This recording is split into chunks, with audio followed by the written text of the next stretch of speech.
Jerry, what do you guys need to do differently to support Brian and to end the 29-year drought that you guys have between going to a Super Bowl?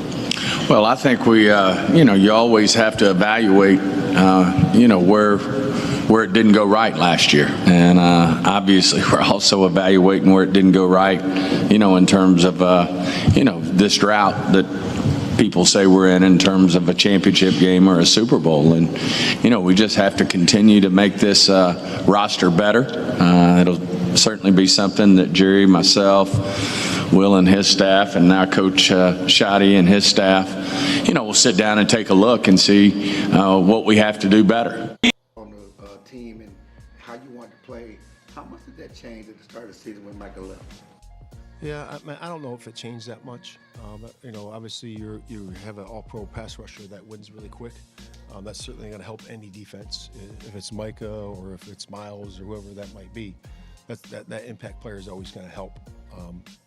To a certain degree, in pass downs and other downs. But, again, you can't look back, right? It is what it is, and then you just focus on where you are.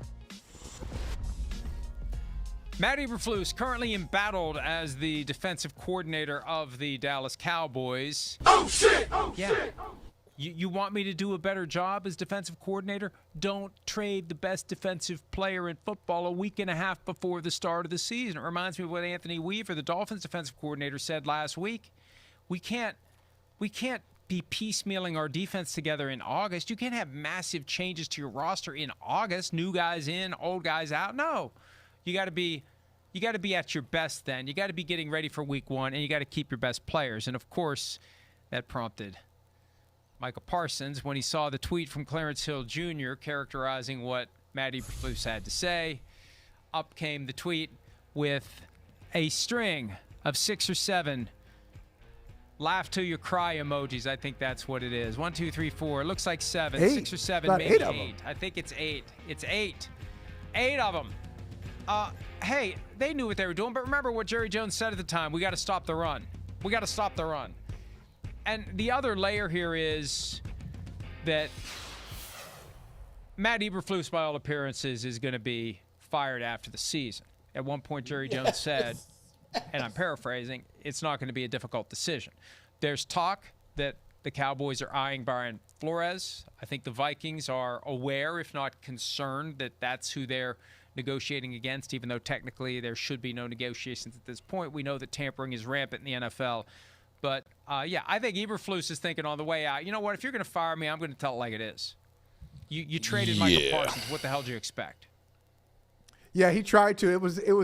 He tried to be slick with it, Mike. Did you notice that? Like, hey, you traded all pro and things have changed. Oh, but I take full responsibility, and it starts with me. Yeah, it starts with me, but I need to mention Micah Parsons just so you have the context. He is right. Look, he's going to be – I'll be stunned if he comes back because Jerry Jones has pretty much told us he's moving on in so many words. But there is something to be said for training camp. And we keep talking about how they're around they spend a lot of time in training camp. There are OTAs before training camp starts. So May, June, there's a lot of verbiage there's a lot of stuff that's being installed before we even get to the season. Mm-hmm. And so how can you say that's important and then turn around and trade Micah Parsons right before the season starts, and then in mid-season bring in Quentin Williams and Logan Wilson and all these guys and expect that it's going to be tight? It's not. So I think Eberflus has made his share of mistakes. He can't be last in all the categories they're last in.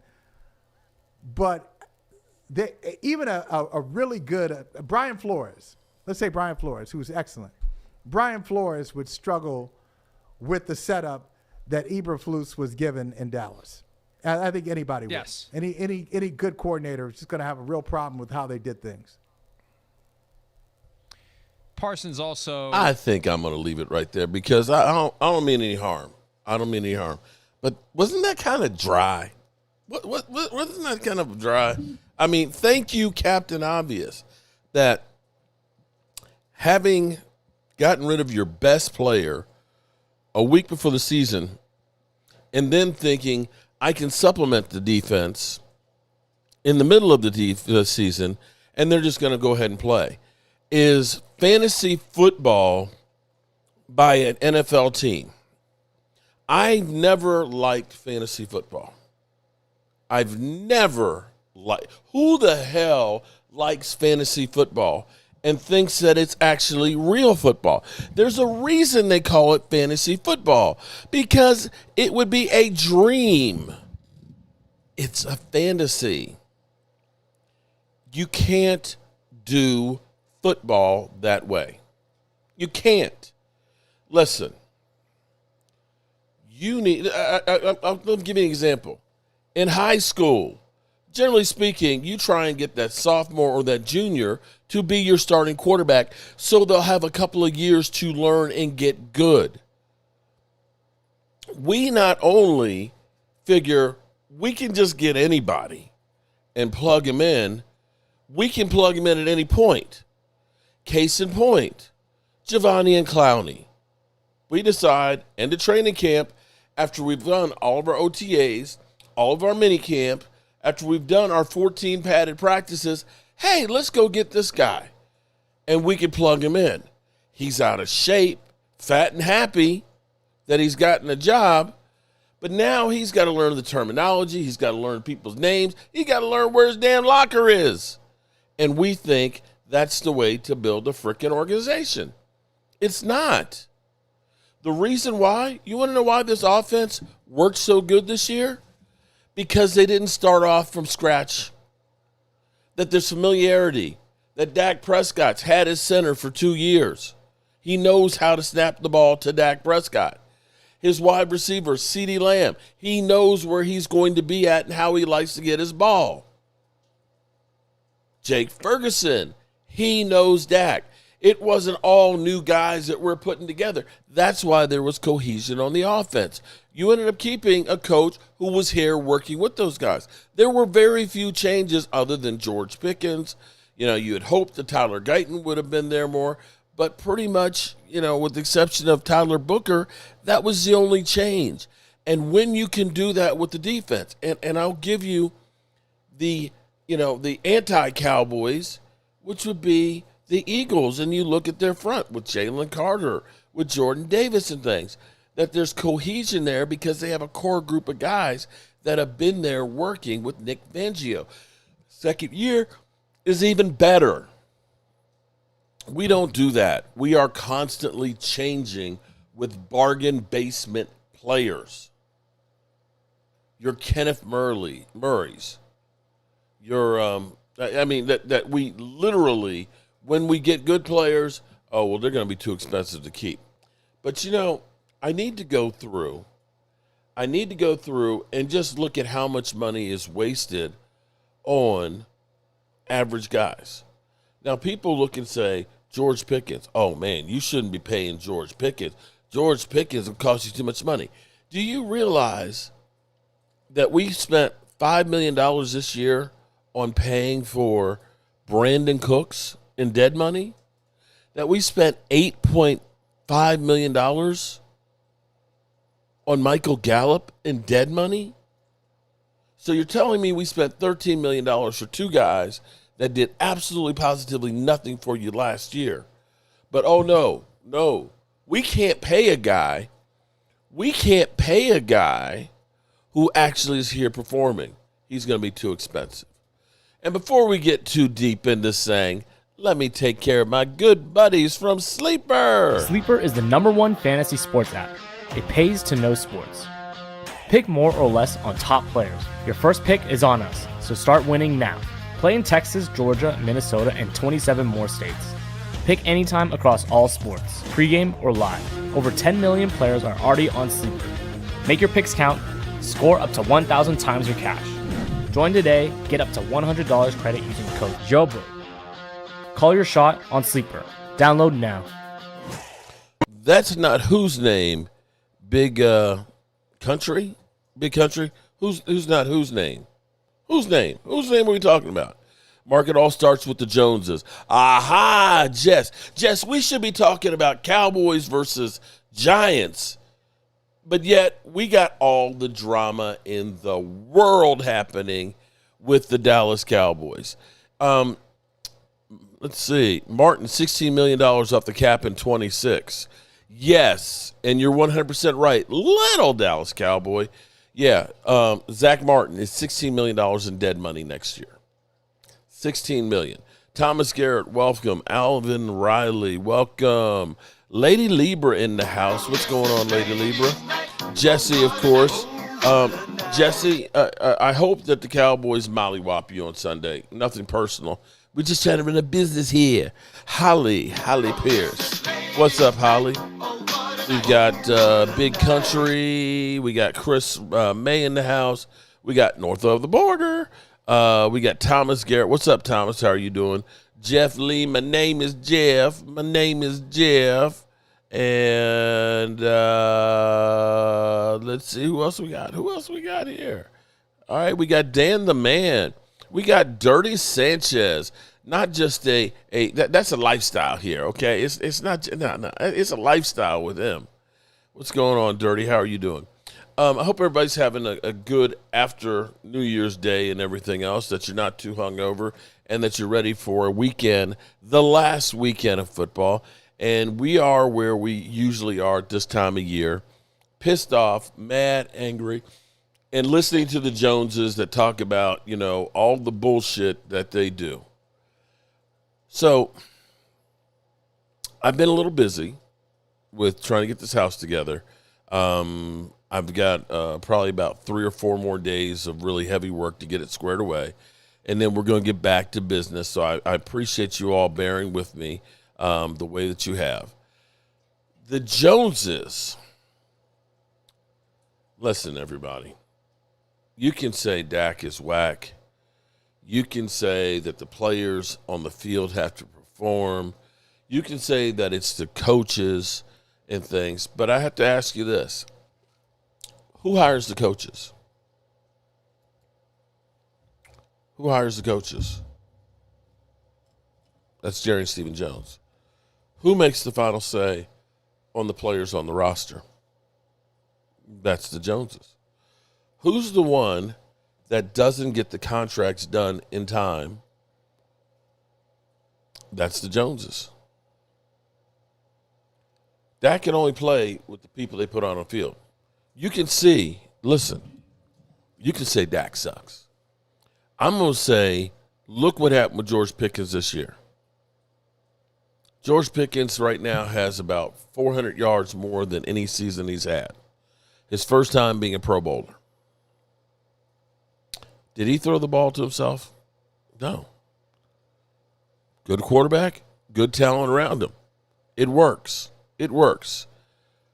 Brandon Cooks. How did Brandon Cooks do this year? Probably not real good, did he? Because he's past his time. Michael Gallup. He left here, went to the Raiders, retired, and then tried to come back with Washington. Couldn't get back out on the field. So we literally had a receiver who was crippled. Okay. Another one that was over the hill. Okay. And then we had, of course, Butterfingers, Noah Brown. Cowboys traded a 4th-round pick for Jonathan Mingo. Should really never be heard from again. Which is kind of like the James Washington, remember? The unicorn, because you never see him. And we have Jerry Jones always talking about wanting to stir shit up, right? Yeah, when it's quiet, I like to stir shit up. Well, you got a hornet's nest right now. You got everybody laughing at you. You got Micah Parsons. And here's where I have to say, Micah Parsons, I think, is still hurt. I think he is. And then I'll be real. I got a Micah Parsons figure right here that's signed by Micah Parsons to Jobu Sports. It cost me $175 for that autograph. Like a fool, I did it. I fattened his wallet when the Cowboys wouldn't. You don't come out, if you were happy about moving on from a relationship, you don't constantly go back on the one that you were on. You move on. He hasn't moved on. I don't know if he's not really as happy. I mean, I'm sure he's happy about being in the playoffs. I'm sure he's not happy about having the torn ACL. I'm sure he's happy about the play on the field, but it goes beyond just that because, yeah, there's the play on the field. We have opportunities for playoffs and things like that. But then there were Dallas. Now, I don't mean any disrespect for anybody who lives in Green Bay. But when you are a young man that's worth $188 million, there ain't that much to do in Green Bay. I'm keeping it real. They're really, especially when it's cold, there's really not a lot to do in Green Bay in comparison to Dallas. I'm just saying. In Dallas, you don't have to do anything to get publicity. You don't have to do anything. You got your guys, you got all kinds of stuff, strip clubs, you got, all kinds of entertainment and everything else that you can do. The media is always there and everything else. Now, he's created a media storm in Green Bay more than they ever had. But I think he really misses being a Dallas Cowboy. And he's lashing out. Lovely Linda in the house. What's up, Linda? How are you doing? A team with nothing to play for this weekend, so they're going to be sitting everybody for the Eagles game. Must be nice, Linda. As opposed to us that we have nothing to play for, and we're resting people because we don't want to get them hurt for next year. That's the difference between the Cowboys and the Eagles. And it sucks for us as Cowboy fans. So I think, Mean Metal, what's going on? How are you doing? Hi, Flip Shelton, what's going on? And Happy New Year's to everybody. I think Micah still really feels something about being in Dallas and his teammates. I just do. And he has lashed out. Mean Metal, I'll get to Troy Aikman in just a second. But here's the problem for the Cowboys. If you don't go into free agency, right, and get legitimate players, and you rely on the draft, we have this sometimes misnomer that, the Cowboys draft real well. The Cowboys have had some good drafts. I'm not going to lie. But they've had some bad ones too. 2020. Let's revisit this for a second. CeeDee Lamb drops to us at 17. Great pick. Great pick. You love it.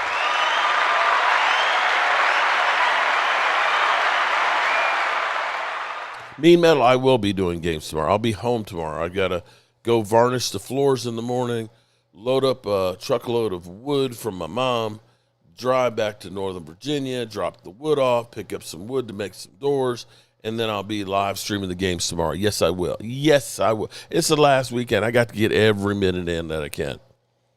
Second round, Trayvon Diggs. 2 good years and 3 years of headaches. The Canadian bulldozer, Neville Gallimore, no longer with the team as well. 4th round pick, Reggie Robinson second. Cornerback, nothing burger. Tyler Biadasz, 4th round pick. We made a trade with the Eagles to move up to get him. He's in Washington the last couple of years. 5th round, Bradley Anai, defensive end. Boy, he did some great things for us, didn't he? Not.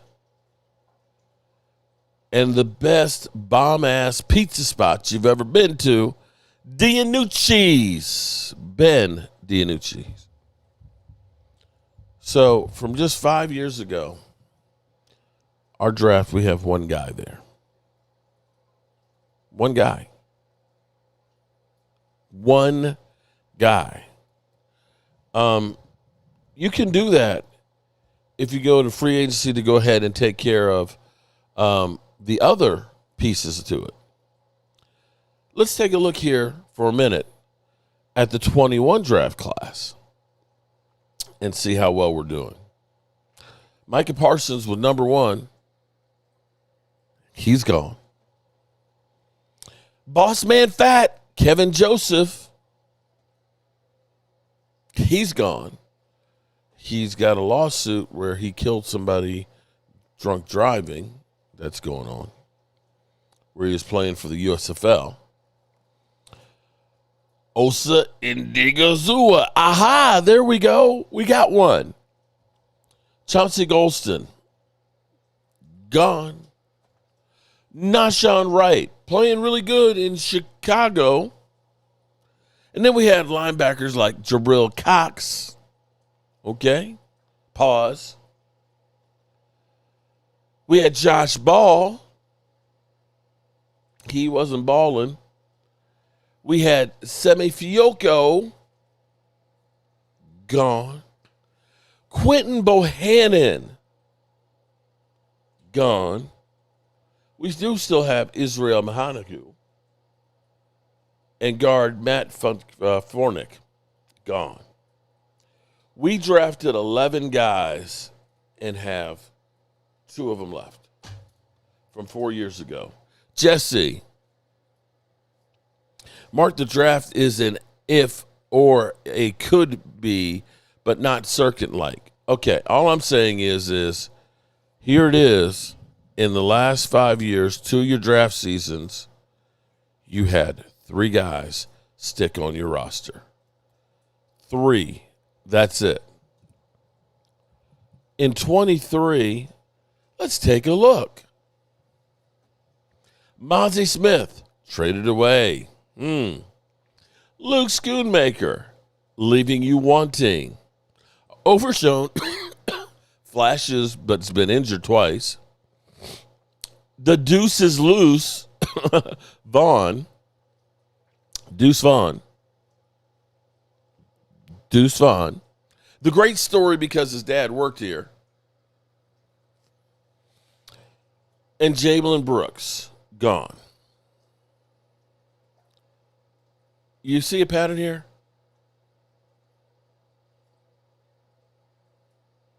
That's 3 players. I'm sorry, 4 players. Is that 4 players? 4 players. And most of them are just a role player. Schoonmaker. Overshown. That's it from 23. From 23. We are missing. We are missing huge. And you can't put that on the coach, can you? 24. Tyler Guyton. How much we gotten from Tyler Guyton? Not much. Marshawn Nealon, rest his soul. Shown flashes, but he's no longer with us. Cooper Beebe may be the best one of those 4 years, guys. Cooper Beebe. You want to know why we suck? We don't sign big-name free agents, and recently we haven't drafted well. Now, this year's draft, I think, is a little bit better. Donovan Easy looks pretty good, and Tyler Booker looks great, okay? We got some good pieces in there. Shamar James, he's got some potential and things. But for the most part, we've been lacking getting talent in the draft. We just have. Mark, we don't have Izzy anymore. Oh, that's right. Israel, you're right. You're right. Yeah, it's even worse than I thought. This is why we need to load up on free agents. Chris May, that's the problem, Dan. It's tiresome. And so the crazy thing is, Jerry Jones will tell you, oh, we're right there. Hey, we're right there. We are working hard here. Now, I'm sitting here today. I was sanding the floors and getting that all together. And I'm listening to all of the stuff that's going on. And you hear the Micah situation where Micah's pissed off, that he's been trashed in the media. Of course, Micah had nothing to do with, it was Jerry Jones that made him take the nap on the training table. Jerry, I don't know why you made Micah Parsons. That was just wrong. You should have known how the optics would look on that one. Jerry, shame on you. Shame on you, Jerry. Shame on you. Okay? You got Diggs, who looked like he was going to cry in Green Bay. Right? In that situation. You got Dez chiming in and basically saying, yeah, they some bullshit. They treated me the wrong way. They held on to me for too long instead of letting me go. They paid me all that money, and then I got hurt. And then, so you got now bad feelings with Dez Bryant. You've got Troy Aikman being a consultant for GM with the Miami Dolphins. You got Matt Everfuss basically saying, well, if you read between the lines of what Matt Everfuss said, he's basically saying Jerry Jones bent me over and didn't use any Vaseline because he got rid of the best player we had on defense, and I had basically a room full of stiffs, but I figured I can make something with Micah Parsons, and I can move them all around. And a week before the season starts, after we'd have made all the game plans and everything else, you get rid of him, and now you get me a bunch of interior defensive linemen. Now you get me a whole bunch of interior. I don't know what to do with this. You've hamstrung me. That, and I got a cornerback who's not a zone guy who's coming back on one leg. You get rid of my best player. I got a cornerback who's on leg. I got two safeties that aren't worth dog shit right now. Linebackers, you get me this stiff Kenneth Murray to try and plug in here. And what's his name? The other one that they sold us on being Brian Urlacher from the Bears. I can't do much with this on the way out the door. What do you expect me to do with this? That would be my take as well. Hey, you want to trash me and tell me I'm not worth shit? Okay, I wasn't great, but you didn't give me exactly a winning hand. This is like playing spades, and you got one spade, and it's the three of spades. Pfft, I got nothing. Jack Sanborn. Yeah, sandbag. He played like he had sandbags in his pack. Micah isn't a Cowboy anymore, so we don't care about anything that Micah has to say about these days, Mark. Yes, Roosevelt, I understand, and I agree with that. But here's where you have to question about it. If you're George Pickens right now, and you've just had the season of your career, and you have the opportunity to really get paid. I mean, really, you got David Mulligetta as an agent. Oh, you got that guy. Oh, shit. And I'm looking at what happened with Micah, who's one of the best players in the NFL. I'm hearing about what happened to a past one in Dez Bryant. I'm looking at a defensive coordinator who's literally throwing the owner under the bus. And I got an owner who says, I like to stir shit up. I know money is the key to end of your woes, your ups, your downs, and your highs and your lows. But do you want to sign a contract with this shit? And this is where I don't think people understand when players look to get max contracts from the Cowboys and why they should. Because it's not about winning a Super Bowl with the Cowboys. It's not about winning a Super Bowl. It's about the drama. So, Logan Motorsports, what's going on? The work is going on good, man. The house is getting there. I got the first coat of varnish on the floors today. I'll get the second coat on tomorrow, so it'll be really good. And then I can take the weekend off after that. Well, not exactly. I got to build the cabinet doors, but you understand what I'm saying. If I can't win a Super Bowl, then I'm going to make generational wealth. You're going to pay me every nickel that I want because, I forgot about Tyler Smith. He's kind of pissed off that he's playing left tackle. I'd kind of say I'd be a little upset too because, like you said, I trained to be a left guard. I'm a left guard, Pro Bowl left guard. My contract pays me like I'm a left guard. I get to go off second level and take on linebackers. Now you want me to take on the best player they have on the blind side of the quarterback? The edge rusher? You want to put me on an island? You want to make me do more work? I'm not feeling that. Not unless you give me a raise. So there's that too, added to the mix. So we got all this dysfunction, and we got a game against Jess. You can't. You're right, Jess. You can't fix stupid. But you know what, Jess? You know what the sad thing is? With all of this dysfunction that we have, as crazy as it is, we're still miles ahead of your sorry-ass team.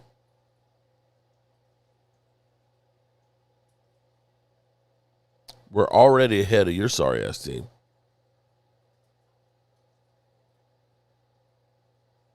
So there's that.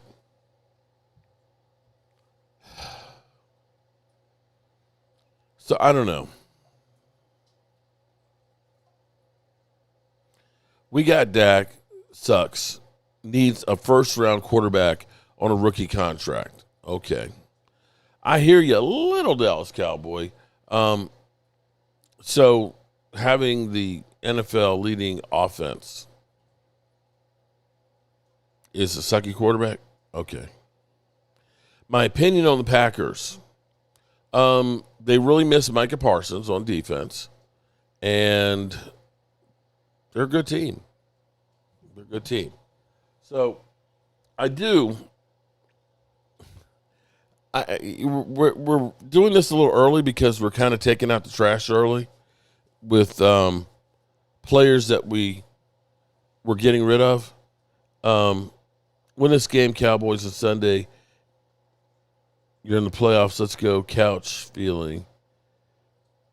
Y'all got all your playoff tickets. Okay. Okay. Yes, I hear you, Ken. Great. Thank you. Yes, we're sitting on the couch. Okay. I'm curious, though. For all those that are saying we're sitting on the couch watching the playoffs, where do y'all sit? I'm asking for a friend. Where do y'all sit? Y'all stand up and watch the playoffs? I just want to know. If we're the only ones on the couch and you're in the playoffs, where do you sit?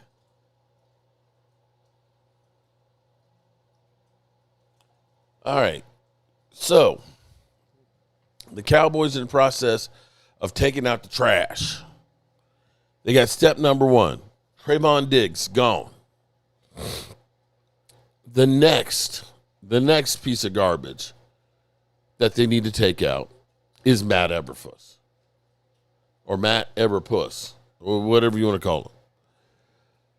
It has been, I get it, Matt. You were dealt a bad hand coming here with the Cowboys. But does anybody else notice? When you look at him, does he look like he's lost a lot of weight?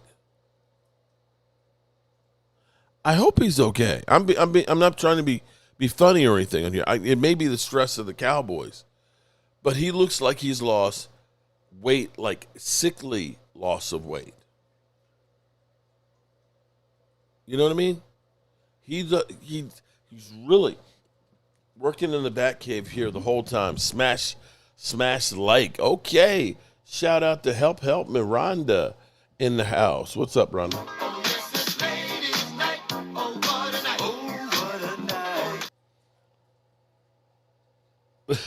Matt Everfuss, a.k.a. Elberfudd. He's got to go. If Jerry Jones somehow decides to keep Matt Everpuss, oh my God. There's no way he can keep him after all the stuff that's happened. Dirty Sanchez, I can see being dealt a bad hand, but I don't understand how he can figure out something that works during the game, then completely go away from it and lose. Yeah, you know what? And not only that, put a guy in your game plan and then forget that you put him in your game plan. How's that happen? Explain that one to me. I don't understand that one. We just suck. We literally just plain suck. There's no ifs, ands, or buts about it. There is no redeeming quality on this defense. The Cowboys made the call to bring in Matt Eberflus.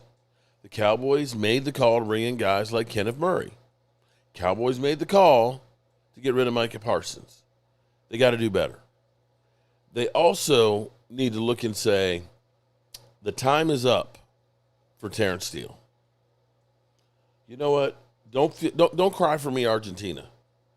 Because Terrence Steele came in as an undrafted rookie free agent during COVID.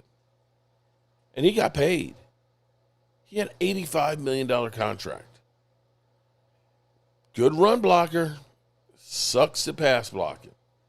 He has got to go. He is not worth $18 million on our cap this year. Just is not. Got to go.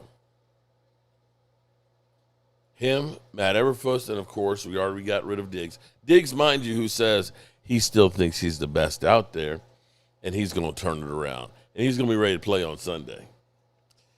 Yeah, okay. Kenneth Murray, I still want to know why this mother humper has still been playing. They have literally shit on us with Kenneth Murray. Oh, we like his physicality. You mean when he runs out of bounds? You mean when he runs in the wrong hole? When he overruns the play? He's so physical.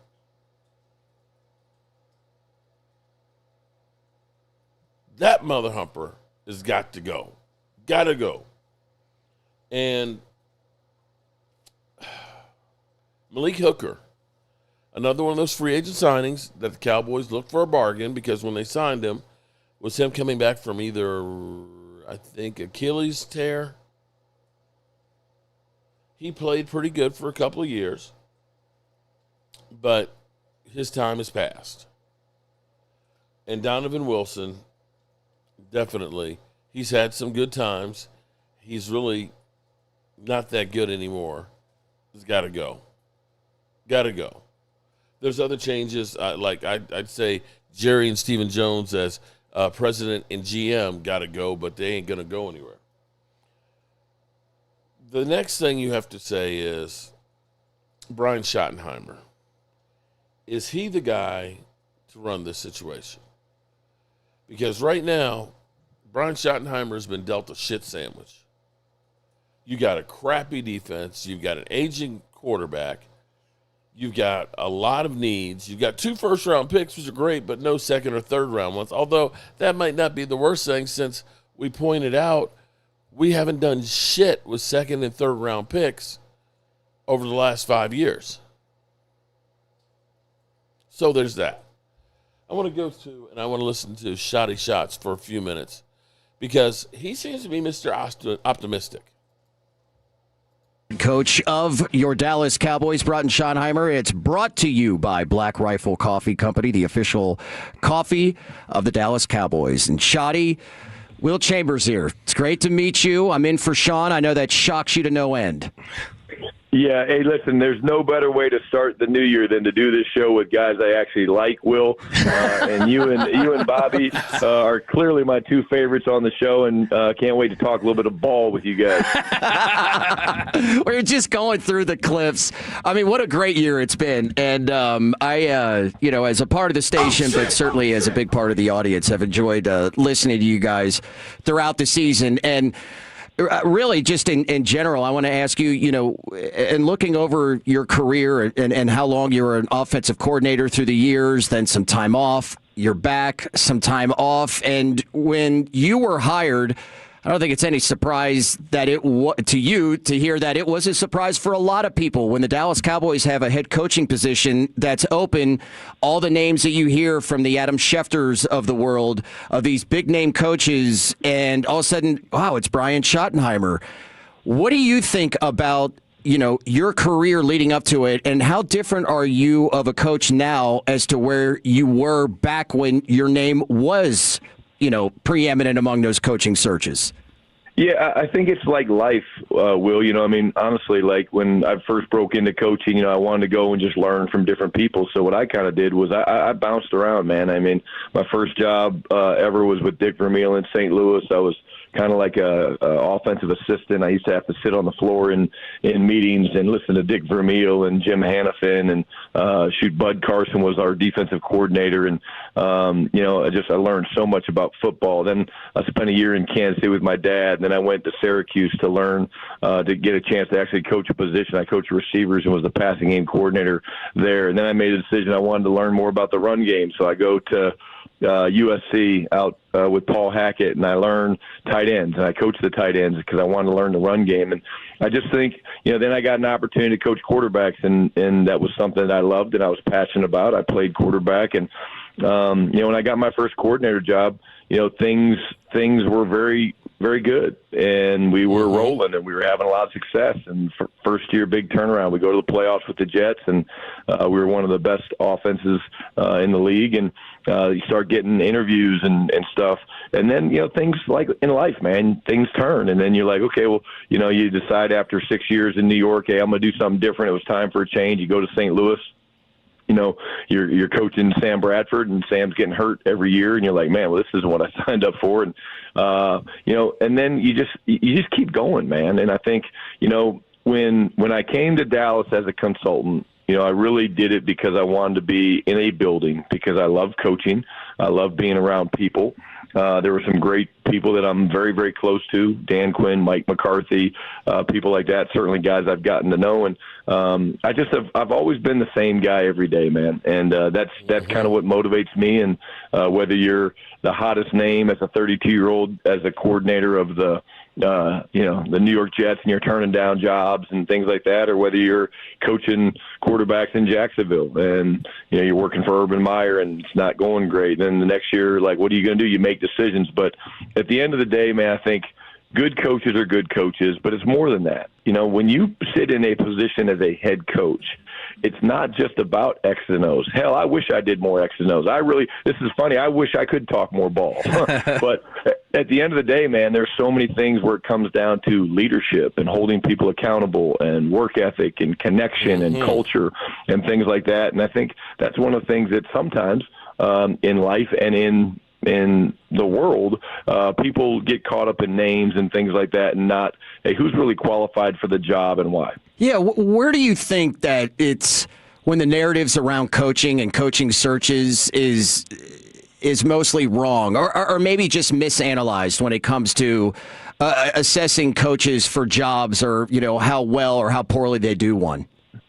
Yeah, well, I think the media is so powerful, and that's our life, and that's great. And we wouldn't be doing this show if it wasn't such a powerful thing, and people weren't interested in what we had to discuss and talk about.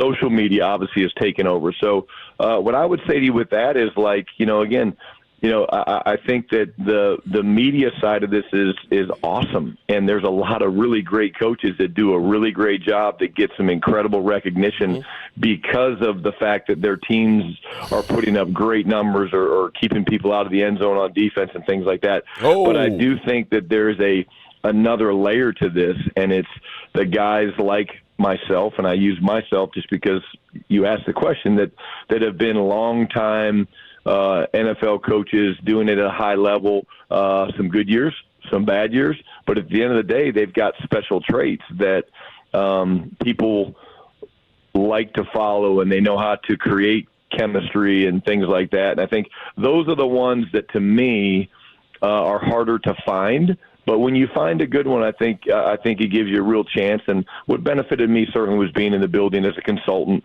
I tell people all the time, I'm like, just be the same guy every day, but do your job to the best of your ability every day, and people will find you. I mean, I'm a consultant, and I'm the coordinator. I'm not even calling the plays, and then a couple years later, I'm sitting in this amazing chair. Brian Schottenheimer joining us here on 105 Through the Fan. Schotty, you talk about it there, the names and the reputations that exist for coaches across the league. And I know you went into your process a little bit before the season about how you developed some of the names that you wanted to put on your coaching staff. So, as the season's coming to an end and, inevitably guys are going to get other jobs, or maybe somebody's going to get a promotion somewhere else, and you're going to end up losing somebody's going to get people fired. in all likelihood. How about that? Does that process start over for you again to cultivate names, or is that something that you work to keep a running tab on of just like, hey, I got to have some names in my head just in the event that we're without a coach at this position?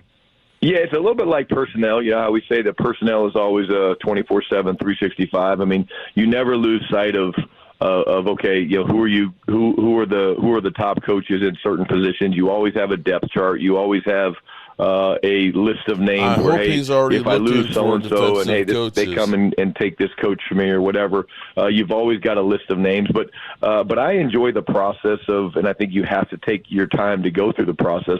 What you don't want to do is, just because I have a list of, let's say you lose a tight end coach or a defensive coordinator. You've got a list of coaches, but I enjoy the process, and I think it's important to go through the process to make sure you don't just get a good coach, you get a good leader, a good man, a good father, a guy that's going to fit into your culture, along with a guy that can teach fundamentals and scheme. And hey, here's how you release, or here's how you block a 9 technique on power, or here's how you reroute and cover 2. All those things go into it, because when you add a member to your staff, you're really adding a member to your family, and you're bringing them into what you're trying to develop, which is one of the greatest cultures in professional sports. That's hopefully becoming a championship team here next year, and that's something that takes a lot of time and sacrifice to get right. You've gotten plenty of questions the last couple of weeks about Joe Milton, somebody you talked about a lot over the summer, and how he was somebody who needed more time on task and things throughout training camp, and that's why you guys were trying to give that to him. But I'm curious, there's some parallels, I think, in terms of capital that was given up and the position that they're in behind an established quarterback between the situation with Trey Lance and now the situation with Joe Milton. Did you learn anything or take anything from the experience with how you guys handled Trey Lance and are able to apply it or change it up differently with Joe Milton?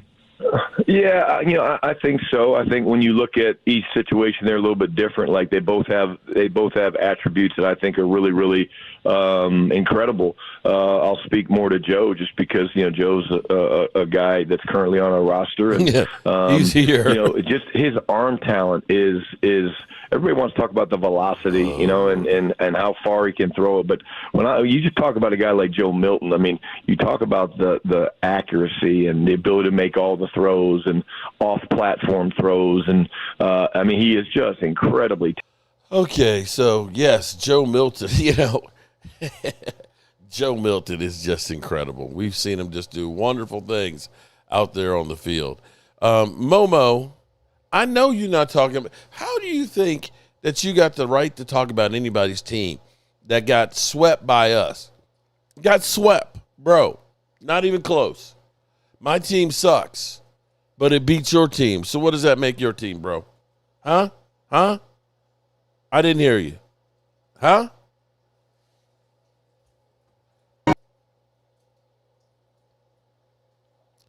Damn Momo. What's up, Benny? How are you doing? Jerry never listens to the fans. They've been said, oh, yes. Okay, Momo. Of course they don't. Okay? Understand. Listen to me. People will say, why are you a Cowboy fan? Well, it's like a relationship. There are some things you have to put up with in a relationship. Now, let me be clear here. And I mean no disrespect to any of the lovely ladies that are out there. No disrespect. But listen, they're all batshit crazy.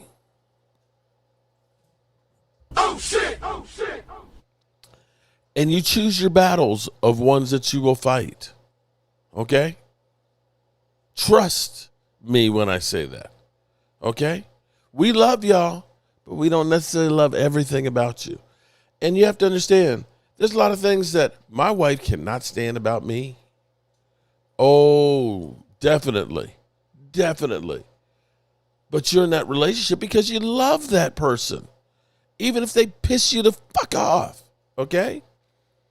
And I look up here and I see Drew Pearson, not once but twice, autograph, right?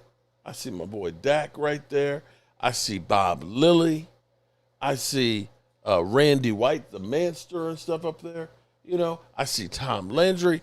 Those are the things that I love. Rhonda, you know you Rhonda, I know you batshit crazy. I know, but see, you take the good with the bad, girl. No disrespect, but you got to understand, you know, you love that sweetness, that. Mark, your mascot should be Quicksand. Oh my God! I asked hubby. He said I'm batshit crazy, but he still see. And you can ask any. I guarantee you ask Jess right now. Is your wife batshit crazy? Yeah, she batshit crazy. I love her. I love her to death, but she batshit crazy. Yeah, batshit crazy. But it's all part of the relationship. If you had everything perfect in a relationship, y'all so batshit crazy. It's like, what's he setting me up for? Why is this so damn perfect? There's something going on. He must be like a spy or something or other. Y'all will come up with some crazy shit to say why it's perfect. Because you're batshit crazy. Yeah, yes, you are. Yes, you are. No disrespect, but it's the truth. Can we get likes up, people? Aren't we entertained? Are you not entertained? Are you not entertained? Is this not why you were here? Dirty Six. Dirty, she's running around butt naked, driving her man crazy. That's why you're not seeing her. She's on the other channel. Bessa, Mark, I'm a Cowboys fan, but Washington and Jaden got to the NFC Championship. I wish Dak would have gotten us to one by now. Bessa, I hear you. I hear you on that one too. He did everything he could this year. If we had had some kind of defense, we might have had a chance. But you can go up the poll to Jerry Jones and what they did as far as this defense would, and the way they've hamstrung this team. You have to look at this and say, that wasn't Shoddy's first pick. And I hope that Shoddy gets the chance to go ahead and say, you know, if I'm going to go down with the ship, let me at least do it my way. We're all messed up, Mark. Cowboy fans been crying rivers for 30 years. It's flooding in those Cowboy streets. And Momo, what's been happening in yours? Momo, you too. Okay. I hate to do this to y'all. I really hate to do this. But there's two things we can count on. Jerry Jones will gaslight you and tell you bullshit and tell you what you want to hear. He'll be the one who's hat in hand. You know, I've been a terrible GM and I'm the one to blame here, and we're going to work harder and everything else, and we're going to go all in. And it's bullshit. It's just bullshit. You may not like Stephen Jones. You know, my name's Stephen Jones, and I'm just happy that I have a job, because if it weren't for my dad owning the Dallas Cowboys, I don't think I'd have a job in chemical engineering, because, you know, the only reason why I got that degree was because my dad had a whole bunch of money and he bought a gymnasium. And so they said, well, we'll take you on in here. We'll give you a degree. And I don't know what the hell is a chemical. So when I got done with that, you know, I pulled my pants up a little bit there and got my glasses on. And my dad said, okay, you're going to be a president of operations. I said, great, Dad. What's that going to be? just don't touch a damn thing. Don't touch anything. Don't touch anything. Oh, well, I can do that there, Dad. Yeah, there's that story about me. You remember me, Dad, when I was supposed to be out working and I had a pool party at the house and you came in there and then you took me to Hardee's to get a job? Yeah, that was you kind of scared me there because I thought I was going to be flipping burgers. And when I got done with college, until you bought the Cowboys, I thought I might have to go flip them burgers with a chemical degree. At least Stephen Jones will tell you like it is. He doesn't usually sugarcoat it. And today he was telling us basically we got to do more on the defense. Oh, shit! Thank you, Captain Obvious. Sir. Good morning, guys. Good morning, Man, we've guys. talked Hope you had a good Christmas. Yeah, I hope you had a good Christmas as well. I feel like we all know kind of the lore of the Jones cabin after Thanksgiving. Is there a big family post-Christmas tradition? No, not really. There's more of a Christmas tradition, which is at my parents' house, and we do that, and do that usually a couple days beforehand and around ball games. But it's a great time, and between my brother, sister, and I and our children, we get to hang out with Gene and Jerry, and we have a really festive afternoon and evening. We talked to Jerry leading into that Christmas game, and I'm sure this is the hope for you, the hope for the league. Do you feel like Christmas football can become as entrenched in our society as Thanksgiving football is? Absolutely. I think people are relaxed. I think they're looking for entertainment. I think they're looking, to get a lot of things off their mind and just enjoy their families. And I think sport and football certainly has a way to do that, a way about it that people really embrace it. They certainly have shown they do it at Thanksgiving, and I think we can grow this into something very special. Dak has talked a whole lot about closing the season with pride and reaching 500 for the season. What would getting that final win and finishing at 500 mean to you and to the organization?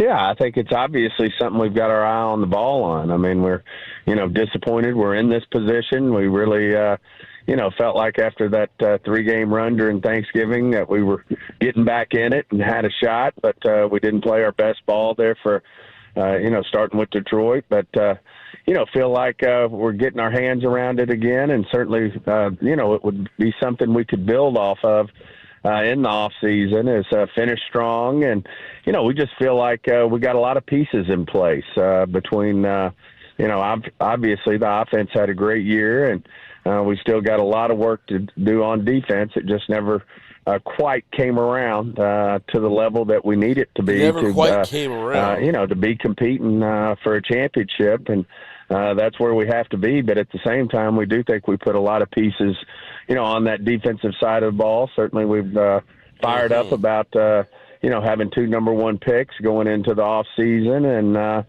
just feel like we're really heading into a good direction with Shotty and his staff and this football team. And it'd be great to finish strong. And Stephen, sticking with those picks that you mentioned, you and the front office members mentioned around the draft season that you usually finish with less than 20 or so first-round grades, somewhere like 16 to 17 on a good year. And there's a chance you could be picking outside of that talent window. What would you say to people that are more concerned about picking within that talent window versus finishing the year strong? Yeah, I just think, finishing and winning is so important. And, I still think we're going to be right there where there's some, and, our 1-2-0 grades are really a lot of them are just right borderline first round grades. And there's been a lot of great players come out of those 1-2-0s. And we just feel like there's going to be similar type players once you get into where we're probably going to be picking, which is, probably somewhere between 11 and 21 if you count Green Bay's pick, and just think there's going to be some good football players there. Fair to assume we all really want Green Bay to lose in the first round of the playoffs, though, right? I hate to root against people, but yes, they would understand why we're rooting against them. And we want our picks. Obviously, their pick. Yeah, we want our picks to be as high as possible. And Rhonda, your device is still logged in? Oh shit! Oh shit! Hey, Tay Cowboys, what's up? Tay, not Taco Cowboys. Momo, are you confused? You're supposed to be hating on the Eagles this week.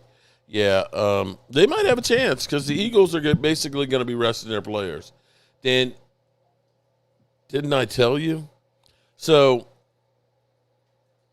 you putting me in timeout. What are you talking about you being in timeout? Ain't nobody put you in timeout, Momo. So Sunday, we do have our season finale for another disappointing season. I hope we can get a win just because I want to be able to say that we were 5-1 in our division, that my quarterback did some good things and got out healthy, and maybe go into the offseason with a little momentum.